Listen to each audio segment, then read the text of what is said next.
வணக்கம் நண்பர்களே. இன்னைக்கு நம்ம இந்திய விமானப்படையின் புதிய நீபோ யூஎம் ஸ்டெல்த் டிடெக்ஷன் ரேடாரை பற்றி தான் பார்க்க போகிறோம்.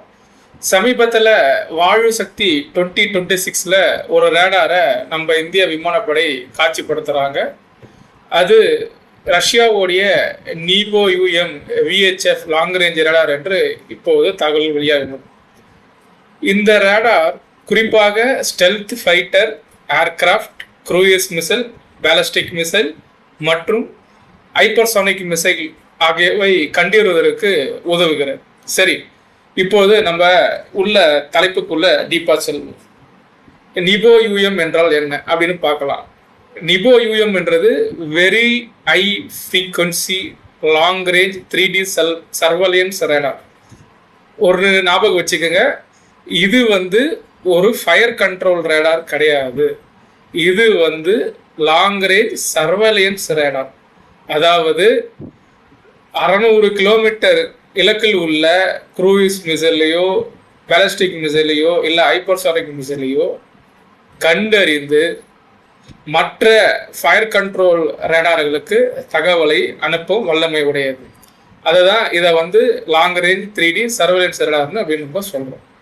சரி, இதோட முக்கிய அம்சம் என்னன்னு பார்த்தீங்கன்னா, நீண்ட தூரத்திலேயே கண்காணிக்கும் திறனை கொண்டது. இதுவே ஸ்டெல்த்தாக இருந்ததா, ஸ்டெல்த் பொறுத்தவரை 250 350 கிலோமீட்டர் ரேஞ்சு கெப்பாசிட்டி உடையது. பொதுவாக ஸ்டெல்த்துன்னா என்னென்னு அப்படின்னு பார்த்தீங்கன்னா, உலகத்திலேயே பெஸ்ட் ஸ்டெல்த் ஃபைட்டர்னு பார்த்தீங்கன்னா யூஎஸ் கிட்ட F-22 மற்றும் F-35 இருக்கு. சைனா கிட்ட J-20 J-35 இருக்கு. யூஎஸ் போன்ற இணையாக J-20 J-35 ஸ்டெல்த்தில் இல்லைன்றாலும் அமெரிக்காவுக்கு அடுத்தது ஸ்டெல்த் போர் விமானம் வைத்துள்ள ஒரே நாடு ரஷ்யா, அடுத்தது சைனா மட்டுமே.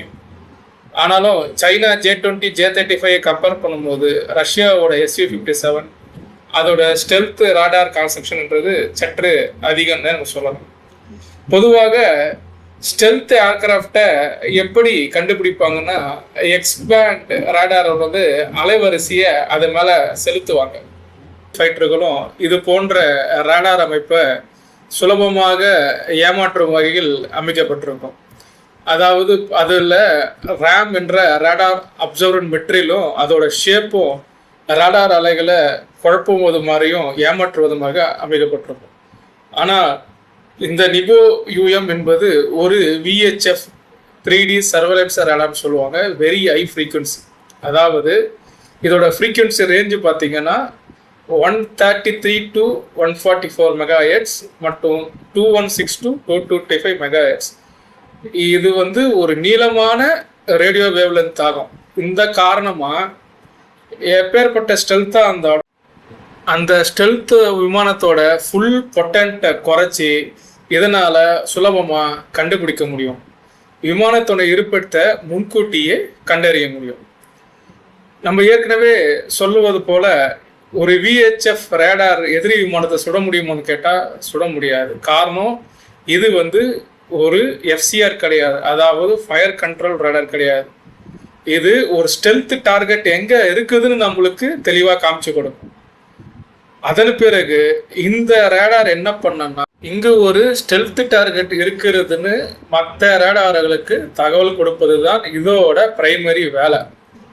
அதன் பிறகு என்ன பண்ணுன்னு பார்த்தீங்கன்னா, L band, S band, X band, fire control radar, surface to air missile, S-400, MRSAM, Akash போன்ற அனைத்து அமைப்புகளும் தாக்குவதற்கு அதோட நடவடிக்கையை தொடங்கும். இதையே நம்ம பார்த்தீங்கன்னா மல்டி லேயர் ஏர் டிஃபென்ஸ்னு சொல்லுவோம். சரி, இதோட டெக்னிக்கல் ஸ்பெசிஃபிகேஷனை பார்க்கலாம் வாங்க. இது சாதாரணமாக ஒரு நான் ஸ்டெல்த் பேலஸ்டிக் மிசைலையோ நான் ஸ்டெல்த் போர் விமானங்களையோ எடுத்தால் அதோட ஆர்சிஎஸை பொறுத்து சுமார் 600 கிலோமீட்டர் வரை இதால் ஈஸியாக டிடெக்ட் பண்ண முடியும். ஸ்டெல்த் போர் விமானங்கள் எடுத்தால் ஒவ்வொரு போர் விமானமும் ஒரு ரேடார் கிராஸ் செக்ஷனில் இருக்கும். குறிப்பாக வேர்ல்டுலேயே அதிக ஸ்டெல்த் தொழில்நுட்பம் கொண்ட போர் விமானம்னா F-22, அதுக்கு அடுத்தது F-35, அதுக்கு அடுத்தது சீன விமானம் சொல்லலாம். ஸ்டெல்த் போர் விமானங்களை விட ஸ்டெல்த் க்ரூஸ் மிசைல் இன்னும் டிடெக்ட் செய்வது கடினம். அதனால் ஸ்டெல்த் ஏர்கிராஃப்டை அப்ராக்சிமேட்டாக அவங்க 250 கிலோமீட்டர் ரேஞ்சில் நம்மளால் டிடெக்ட் பண்ண முடியும். சில சமயம் அதுக்கு மேலேயும் டிடெக்ட் பண்ண முடியும்னு சொல்லியிருக்கிறாங்க. இந்த 3D ரேடாரில் டைரக்ஷன், டிஸ்டன்ஸ், ஆல்டிடியூடுன்னு மூன்றையும் ஒரே நேரத்தில் ஒர்க் ஆகிற மாதிரி வடிவமைச்சிருக்கிறாங்க. முக்கியமாக இது ஒரு ட்ரக் மவுண்டட் ரேடார் சிஸ்டம் சொல்லலாம். இந்த ரேடார் அமைப்பை ஒரு ட்ரக்கு மூலயமா மவுண்ட் பண்ணுறதுனால சில மணி நேரங்களில் நம்மளால் ஸ்கூட் அண்ட் ஸ்கூப்னு சொல்லுவாங்க, இதை இடத்த நம்மளால் கண்டினியூஸாக மாற்றி கொண்டே இருக்கலாம். அதனால் இந்த ரேடாரை எதிரி கண்டுபிடிச்சாலும் அதை அழிப்பது என்பது ரொம்ப கடினம். காரணம், சில மணி நேரங்களில் நம்ம பல கிலோமீட்டர் தூரத்துக்கு இந்த ரேடாரை வேற இடத்திற்கு ஈஸியாக நகர்த்தி விட முடியும். அதன் பிறகு எந்த ஒரு ரேடாரையும் பார்த்தீங்கன்னா ஜாமிங் பண்ணுறதுன்றது ஒரு ஈஸியான விஷயமானு கேட்டால் கண்டிப்பாக வாய்ப்பு இருக்கிறது. அதனால் இதில் ECCM அப்படின்னு சொல்லுவாங்க, எலக்ட்ரானிக் கவுண்டர் மிஷர் வச்சுருக்காங்க. எதிரி ஜாம் செஞ்சாலும் ஃப்ரீக்குவன்சியை மாற்றி திருப்பி அதோட ட்ராக்கிங்கை ஆட்டோமேட்டிக்காக தொடர்வதற்கு இதை வடிவமைச்சிருக்கிறாங்க. உண்மையிலே இது ஒரு முக்கியமான தொழில்நுட்பமாகும். இது எந்த ஸ்டெல்த் ஏர்கிராஃப்டுக்கு எதிராக முக்கியமாக நம்ம வாங்கியிருக்கோம்னு பார்த்தீங்கன்னா சீனாவோட J-20 மற்றும் J-35. இந்த போர் விமானங்களை இது முன்கூட்டியே கண்டறிந்து தாக்குவதற்காக நம்மளுக்கு மிக பயனுள்ளதாக இருக்கும். பொதுவாக இதை லடாக் மற்றும் அருணாச்சல பிரதேச வடகிழக்கு எல்லையில் நிறுவக்கூடும் என்று நம்பப்படுகிறது. இது நம்மளுடைய S-400 வானமைப்புக்கு கூடுதல் கண்களாக இருந்து செயல்படும். முன்கூட்டியே தகவலை பெறுவது இல்லாமல் நம்மளால அதோட ரியாக்ஷன் டைமை கண்டிப்பாக குறைக்க முடியும். அது மட்டும் இல்லாமல் குறைந்த உயரத்தில் வரும், அதாவது சீஸ் ஸ்கிம்மிங் அப்படின்னு சொல்லுவாங்க, அப்படி இல்லைன்னா டெரைன் ஹக்கிங் அப்படின்னு சொல்லுவாங்க. இது போன்ற வர க்ரூயிஸ் மிஸ்ஸில் கண்டறிவது ரொம்ப கடினம். அதுக்கு இந்த ரேடாரு மிகவும் பயன்படும்னு சொல்கிறாங்க. ரெண்டாவது, இதை IACCS இன்டகிரேட்டட் ஏர் டிஃபென்ஸ் நெட்வொர்க்கோட இணைத்தாங்கன்னா நம்மளுக்கு முழுமையான பலம் கிடைக்கும். சரி, எந்த ஒரு ரேடாரும் முழுமையான தீர்வான்னு கேட்டால் அப்படி சொல்ல முடியாது. நிபோவின் வரம்புகள் என்னன்னு பார்ப்போம். நிபோ UM நம்ம ஏற்கனவே சொன்னது போல இது ஒரு ஃபயர் கண்ட்ரோல் ரேடார் கிடையாது. இதனால் இலக்கை நேரடியாக தாக்காது. இதற்கு நம்ம ஏற்கனவே கூறியது போல பிற ரேடார்களும் பிற சர்ஃபேஸ் டு ஏர் மிசைல் உதவி அவசியம். ஸ்டெல்த் விமானத்தை கண்டறிஞ்சு இது மிக துல்லியமாக லாக் செய்து அதை அழிப்பதற்கு மற்ற டிவைஸுகளுக்கு இது முக்கியமான உதவி செய்யும்.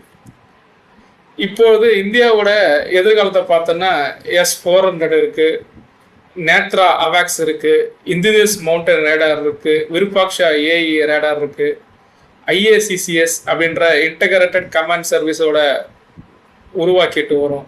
இது போன்ற பல அமைப்புகளை ஒருங்கிணைந்து ஒரு ஏர் டிஃபென்ஸ் ஷீல்டை நம்ம உருவாக்கி கொண்டு இருக்கோம். மேலும் இது போன்ற இராணுவ தகவல்களை பெற நம்ம சேனலில் தொடர்ந்து பாருங்கள். முக்கியமாக சப்ஸ்கிரைப் பண்ணுங்கள், பெல் பட்டன் அழுத்துங்க, உங்கள் நண்பர்களுக்கு ஷேர் பண்ணுங்கள்.